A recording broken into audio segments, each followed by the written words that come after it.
Perkenalkan, kami dari kelompok 5. Di sini kami akan menjelaskan materi presentasi kami dengan judul Optimasi Penjualan Barang Menggunakan Logika Fuzzy dengan Metode Mamdani. Dengan nama anggota kelompok yang pertama ada Khairuni Dagustia dengan NIM C2255201113. Yang kedua ada Reina Latifa dengan NIM C2255201094. Dan yang ketiga ada saya sendiri, Cerah Sugiyarti dengan NIM C2255201101. Untuk materi yang pertama akan dijelaskan oleh teman saya. Terima kasih. Apa itu metode Mamdani? Metode Mamdani adalah salah satu metode logika fuzzy yang digunakan untuk pemodelan keputusan. Metode ini membantu proses data permintaan dan persediaan untuk menentukan seberapa barang yang harus diproduksi. Mengapa menggunakan metode ini? Dengan menggunakan metode fuzzy Mamdani, dapat memungkinkan perusahaan untuk menentukan jumlah produksi yang lebih sesuai dengan kondisi real. Tabel permintaan dan persediaan tahun 2022 sampai 2023. Pada tabel pertama tersebut, toko hanya mampu memproduksi paling banyak 4.000 dan diharapkan dapat memproduksi sedikitnya 1.000. Lalu tabel selanjutnya, yaitu tabel maksimum dan minimum, memberikan gambaran tentang hubungan antara permintaan dan persediaan. Ini menunjukkan perubahan signifikan dalam ketiga aspek di atas yang mempengaruhi keputusan produksi. Tabel pembentukan aturan-aturan. Pada tabel di bawah ini terdapat aturan R1 sampai R4, permintaan, tinggi dan rendah, persediaan, banyak dan sedikit, fungsi implikasi, serta produksi. Tabel ini menunjukkan cara pengambilan keputusan berbasis aturan dalam metode fuzzy untuk manajemen produksi. Berdasarkan kombinasi antara permintaan dan persediaan, aturan-aturan ini menentukan langkah yang tepat untuk memastikan stok barang tetap optimal, baik dengan mempertahankan stok, meningkatkan promosi, atau mengurangi stok sesuai kondisi pasar. R1 menunjukkan bahwa ketika permintaan tinggi dan persediaan barang juga banyak, lalu R2 menunjukkan bahwa permintaan tinggi dan persediaan sedikit. R3 menunjukkan bahwa permintaan rendah dan persediaan barang berlimpah. Yang terakhir R4 menunjukkan bahwa permintaan rendah dan persediaan sedikit. Baik, di sini saya akan menjelaskan materi selanjutnya. Permintaan atau X terdiri atas dua himpunan fuzzy, yaitu tinggi dan rendah. Berdasarkan data permintaan terbesar dan terkecil, maka fungsi keanggotaan memakai rumus representasi linear naik, di mana nilai A sebagai permintaan terkecil adalah 1198 dan nilai B sebagai permintaan terbesar adalah 3540, dengan nilai X sama dengan 1288. Untuk menghitung himpunan tinggi dengan nilai X 1288, yaitu X dikurang A dibagi dengan B dikurang A, di mana nilai X dikurang A adalah 1288 dikurang 1198 dibagi dengan nilai B dikurang A, yaitu 3540 dikurang 1198, di mana yang kemudian mendapatkan hasil sama dengan 0,038428693 yang kemudian dibulatkan menjadi 0,04. Kemudian untuk menghitung himpunan rendah dengan nilai X 1288, yaitu B dikurang X dibagi dengan B dikurang A, di mana nilai B dikurang X adalah 3540 dikurang 1288 dibagi dengan nilai B dikurang A, yaitu 3540 dikurang 1198, yang kemudian mendapatkan hasil sama dengan 0,951571307, yang kemudian dibulatkan menjadi 0,96. Perhitungan ini sangat penting dalam logika fuzzy karena menentukan seberapa besar suatu nilai. Dalam hal ini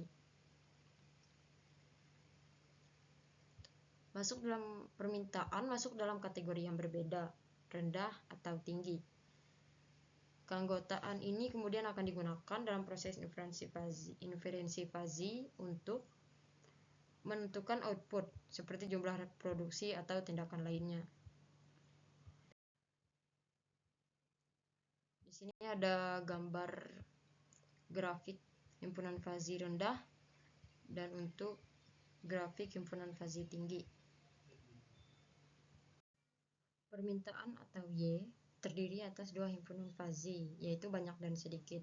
Berdasarkan data permintaan terbesar dan terkecil, maka fungsi keanggotaan memakai rumus representasi linear naik, di mana nilai A sebagai persediaan terkecil adalah 105 dan nilai B sebagai persediaan terbesar adalah 207 dengan nilai Y 120.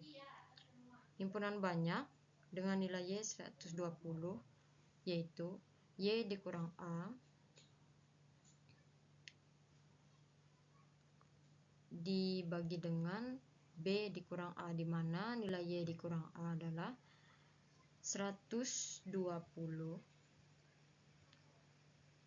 dikurang 105 dibagi nilai B dikurang A adalah 207 dikurang 105, sehingga mendapatkan hasil sama dengan 0,147058824 yang kemudian dibulatkan menjadi 0,15. Dan untuk menghitung himpunan sedikit dengan nilai Y 120 yaitu B dikurang Y dibagi dengan B dikurang A, di mana nilai B dikurang Y adalah 207 dikurang dengan 120 dibagi dengan nilai B dikurang A yaitu 207 dikurang dengan 105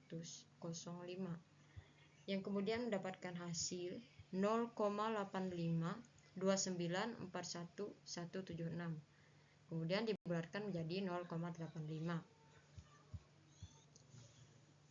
Persediaan sebesar 120 lebih dominan dikategorikan sebagai sedikit karena keanggotaannya dalam himpunan fazi sedikit, yaitu 0,85, yang lebih besar dibandingkan keanggotaan dalam himpunan fazi banyak sebesar 0,15.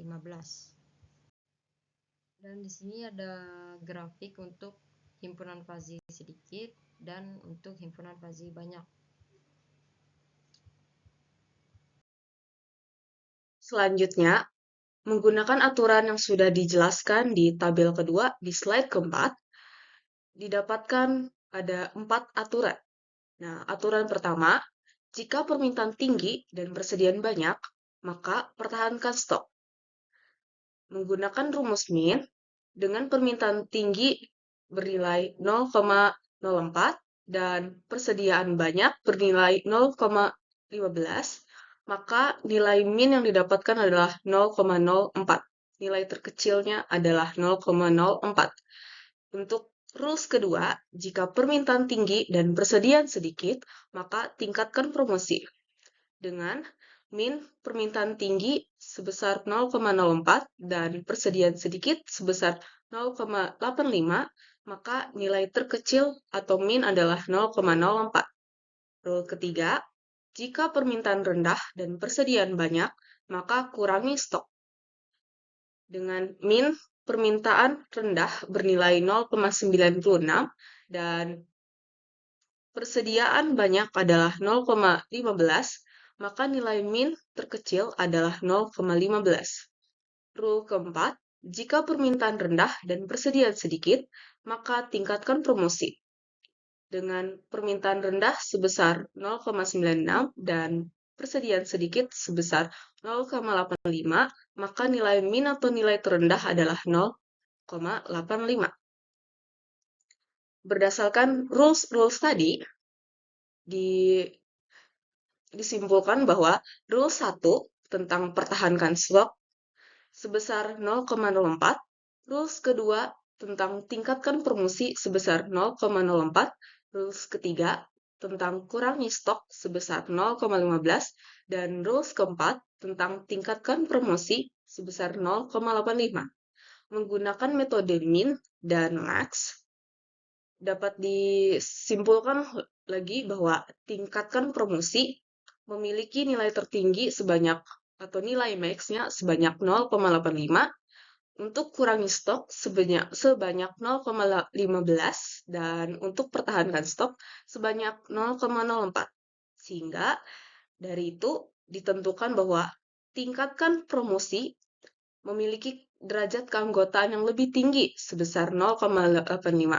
Berarti tindakan untuk tingkatkan promosi ini lebih dipercaya atau lebih relevan untuk dilakukan daripada aturan lain. Nah, berikut adalah grafik Puji untuk aturan MINS. Dapat dilihat untuk garis merah, yang paling tinggi adalah tingkatkan promosi. Untuk garis hijau adalah tentang kurangi stok, dan garis biru tentang pertahankan stok. Baik, sampai di sini saja. Sekian dan terima kasih. Wassalamualaikum warahmatullahi wabarakatuh.